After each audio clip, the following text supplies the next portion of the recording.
this episode, my guest is Sunni Sukumar, an investor who blends strategic real estate, trading expertise, and plant-based lifestyle into a unique journey. Sunni, how are you this morning? I'm great. Thank you so much for having me, Caro. As I often say, I come in peace from Planet Dork Nerd. That sounds great. Could you share a little bit about yourself, your family, occupation, recreation, and dreams? My family, I grew up here in Long Beach, California. My parents are immigrants from India. As many immigrant parents can tell you, it was a very hard road. They faced tremendous newness when they came here. They faced racism back then, many decades ago when they came here in the 1970s. Here being Southern California, many people think of Southern California, they think of beaches and paradise and fancy restaurants and all of those things. And those things are here, but when you live here, you need to find a way to make a living. And it wasn't easy back then. It's not easy now. We didn't have our extended family. We just had my mom, my dad, my brother, and me, and that was it. We had to find a way to help each other and make it through each day. And many days were very hard. Wow. Yeah. Sunni, how did you begin investing in real estate and how does it connect with your background as a trader? Real estate was really hard for me emotionally because when I was a pretty young child, my parents started taking my brother and I to real estate seminars because I couldn't leave us at home. They probably wanted us to get the exposure too. But back then it was, you would go to a hotel. There was no such thing as the internet, videos that you could watch or people that you could easily meet up with. They would have a screen projector and they would project pictures of houses on the wall, and it was just very low tech. We went to so many of these things, and eventually we went on a plane to a place that felt like Mars. It was hot and there were rocks everywhere and it was like just dirt. And I thought, are we on a different planet? Turned out that was Arizona. I'd never been to Arizona. We were looking at houses in Phoenix, and there was all of this activity happening, and my parents were hopeful. And at some point it stopped and they weren't hopeful anymore. And in fact, they were totally the opposite. They were very sad. And I just, especially as an empathic child and sensitive child, I started to feel really sad myself because I already knew that they were working so hard. And it turned out that the person they were learning from stole a huge amount of money from them, from many other people who were attending his seminars, and ran away and became a federal fugitive.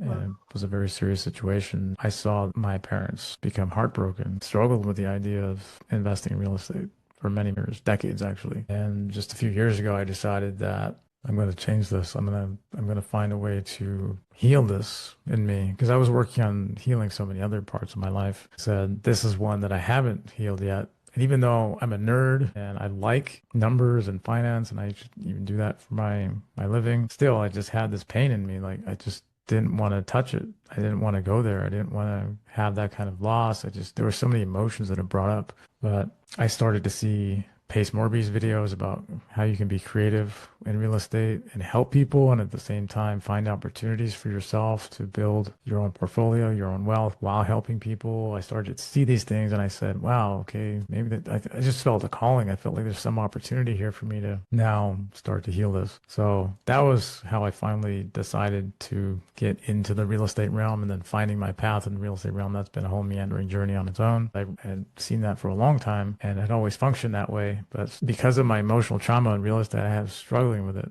Just really helped me to find a way to start. And that was a huge thing. Now, as far as trading goes, I consider trading to be one of the greatest paths to self-mastery, which people might think is strange at first because many people just think, oh, you get into trading just, to make money or whatever. Some people do, but some of us find a deeper calling into it because we see that, sure, there's a path to making a living and a good living in it. At the same time, it's this craft that is enormously challenging, and it's a mirror. It holds up a mirror to you every day, where if you click the buy button on something and then you immediately see a big red bar down, it's going the opposite direction of what you want. Now you're losing money, and you decided that if I lost this much money, I would get out. Do you keep your word to yourself or not? Do you do something that other than what you said that you would do. It's this amazing mirror in real time, semi-real time, that shows you who you are being in that moment and how far you've progressed really on your path of personal mastery. There's a book by Tom Hogarth, and the title of the book is Best Loser Wins. Just that one message in the title is so powerful because like how you take those L's in your life, how you take those mistakes that you make, or you follow the right process and you still lost on a trade, or you still lost in life, even though you went through all the steps that you needed to do for your due diligence or whatever, you still took that loss. How you take that within you emotionally determines if you're able to really take the next step and to continue going. Because if you're able to do that, and if you're able to do that with the right amount of bounce in your step and the right amount of minimizing losses and letting your winners run and all of those things to keep the numbers balanced, then you can get to a place that is amazing over time, even if you're taking many, many losses along the way. Yeah, if you use those experiences to grow,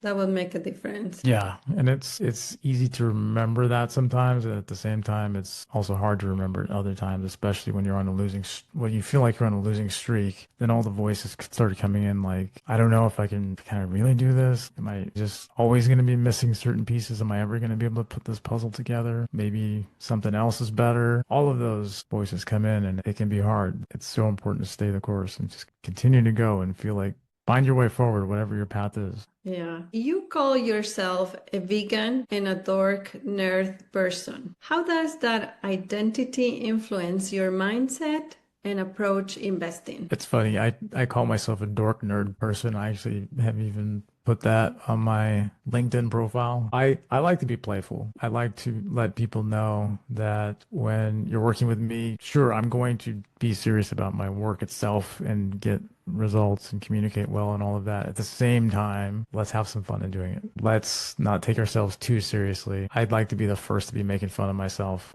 I consider myself someone who's silly and who's into things that often would be labeled as dorky or nerdy. It's just like I like techie things, and all of that just kind of rolls up into like, yeah, I'm gonna do things that are silly and quirky and what people will call dorky. And it's just gonna be a casual fun, and we're gonna get the results, and at the same time we're gonna have some fun in doing it. Life is so short, right? Yeah, and to me, all of that, it helps you to have fun. And people are having fun. And there's actually all kinds of studies, not that anyone needs studies to show this, but you remember things better, you learn in deeper ways, and it makes you want to come and have that experience again so that you want to do more of that. Like there are some gyms, for example, where people, it's like military. And then there are other gyms where you can see that people are having fun. And I wonder what is the retention rate? I don't know what the numbers are, but how often do people come to the place where they feel like they're just going to be there for pain versus a place where like, yeah, they're going to have a tough workout and they're going to have fun doing it. They're going to come together. They're going to know some people there. They're going to challenge themselves. There's going to be some music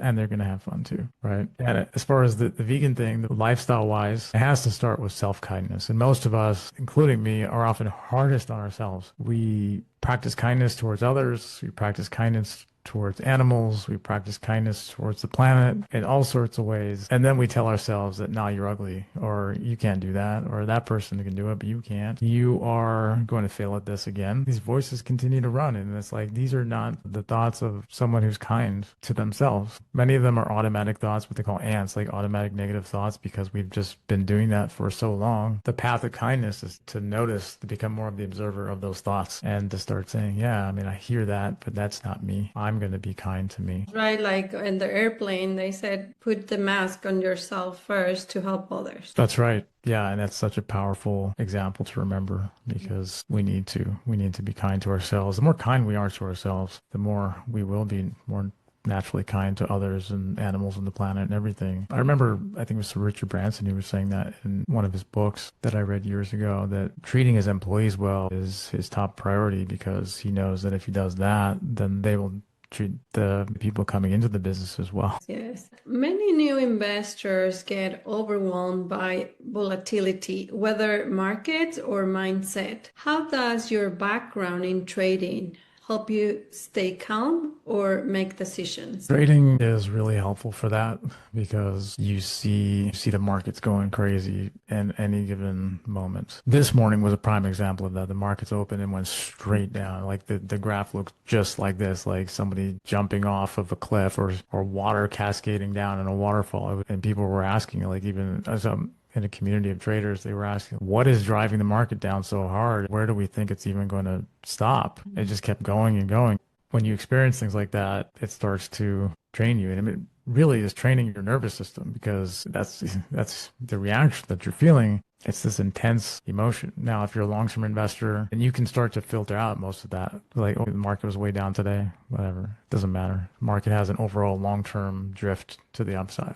That's what they care about. So it depends, like, what is your time horizon? What is it that you really care about when you're trying to take trades within a day and you're trying to hold trades for like 4 minutes or something? Then you have to care about all of that because that's just the environment that you're operating in, and you can filter it out if you have a much longer time horizon. You contrast that with real estate, where people talk about a crash, and people have been talking about real estate crash for the last few years, especially if prices have gone up and up and up, way beyond historical norms. And if you look at the graphs of the metrics, the average affordability is considered the worst that it's ever been relative to the average household income. The average or median house price divided by the median household income, I think that ratio is the worst that's ever been. It means the highest it's ever been. Some markets are already crashing. You look at Austin, Texas, it's already down quite a bit from the peak, whereas other markets like here in Southern California are only just starting to show that there's some weakness there. We have more inventory here than we've had in the last year or two. That by itself is a huge thing because historically we've had very little inventory coming on the markets. Now we're starting to see some of that. It's very situational. It's very geographic specific, and it's very time horizon specific. It ends up being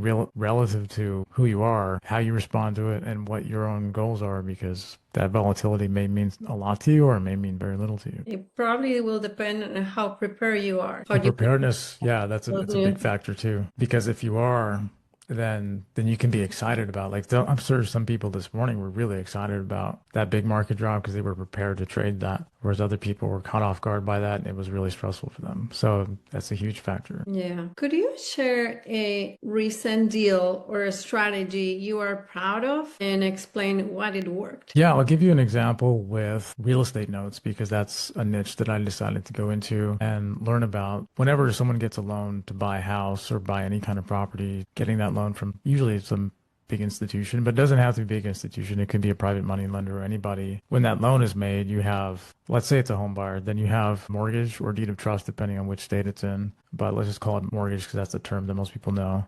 And then attached to that is the note. The note is just like an IOU. It says, I owe you this much money. I'm going to pay you this much every month or whatever the terms are. I'm going to pay it over this time period. All of those terms are on the note. And then the mortgage is a security instrument. It says, if I don't abide by the terms of the note, then this is your security. This is, as my friend Sean says, that if I don't make good on these promises, the IOU, then you have access to the house. You can take the house if it comes to that. The laws for that are different for every state, foreclosure laws. So with this particular deal, someone who was a borrower, they decided that they were struggling with their bills so much, they decided to go into bankruptcy, which is not fun. It's not something anybody wants to see. It's not something anybody wants to go through. It's just, at least thankfully, there's some safety net that is provided in the legal system where they're able to go through this process called bankruptcy, then restructure, meaning they have the ability to negotiate payments on the debts that they owe. They can actually afford payments every month. And one of those payments is to the mortgage holder. So to the bank, whoever the note holder is. So that happened. They went through this Chapter 13 process. And during that whole process, a large fund owned the note. And they paid attorney fees, etc., to go through this process with the borrower because they were the note holder. And they went through a prolonged process because this happened to be in a judicial foreclosure state. And also the bankruptcy process is just a long process. They didn't decide to foreclose, but they were considering that. Borrower chose to go into bankruptcy. Borrower chose not to work it out with the note holder because they had some idea of, like, maybe we can negotiate payments or whatever, but borrower decided to go into bankruptcy, which is their legal right to do that. Then everything gets frozen at that point. The note holder can't just keep coming back and demanding payments, etc. That everything gets frozen for a period of time while they go through the process, while the borrower goes through the process to understand what is it they can make payments on. They end up agreeing to a plan with the court system. that's overseen by a trustee. And once that plan is approved, then the borrower just starts making payments according to that plan. So the big fund that was holding this note went through that whole process with the borrower. And then towards the end of that process, they decided to sell the note. They were like, for whatever reason, maybe they're tired of it. They just didn't want to deal with it anymore. And I saw this note for sale actually for quite a while. And at first I didn't go for it. And then later, a couple months later, I saw it was still for sale. And I decided to contact the fund about that. I saw that the note actually had a better yield than a note like that would hold normally. Like a first position performing note, you're often sort of in the 10 to 12% range, and it was a little bit above that. It was a nice sort of premium on the normal rate of return. They were mostly done with the bankruptcy process, had agreed on a plan already, and the borrower had started making payments. So that's what's called a reperforming note. So I said, that's sounds pretty good. I mean, they already have the plan in place. They're already making payments on that plan, and they've made a couple of payments. So I'll take the risk. It's not like there's a lot of what they call seasoning, meaning a long history or a history of payments, but they have made a couple of payments on the new bankruptcy plan. I'm willing to take that risk in exchange for that little bit of higher return. The borrower got the benefit of going through that process, that government protected Chapter 13 process, and I, as the new note holder, am going to get the benefit of that's on the back end, the income stream, by buying this note because they have agreed on this plan with the bankruptcy court. If they default on these payments, that means they can drop out of bankruptcy, and they don't want to do that. The borrower doesn't want to lose the bankruptcy protections. So I thought overall it's a win for the borrower, even though they don't want to be they don't want to go through this. I get that. So it's not like it's an amazing win, but at the same time, it's better that they were able to go through the process and come out with different payments on the other side that they can afford. The major fund that was holding this note wanted to sell the note. They didn't want it anymore. So it's a win in that sense for them. And then for me as a note holder, and especially me being someone who hadn't done that before with a Chapter 13 bankruptcy note, it was also a learning for me too. So for all those reasons, it was an overall win. And I still have that note right now. Oh, congratulations. I've seen you now in social media. At the beginning, it was a little bit hard for you, maybe. How you change that and how you can help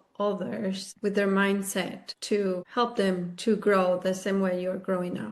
I think one thing is we often hear just start. We hear those words and that kind of encouragement. At the same time, I think it's important to remember that you probably already have started. It's more just like where on the path are you?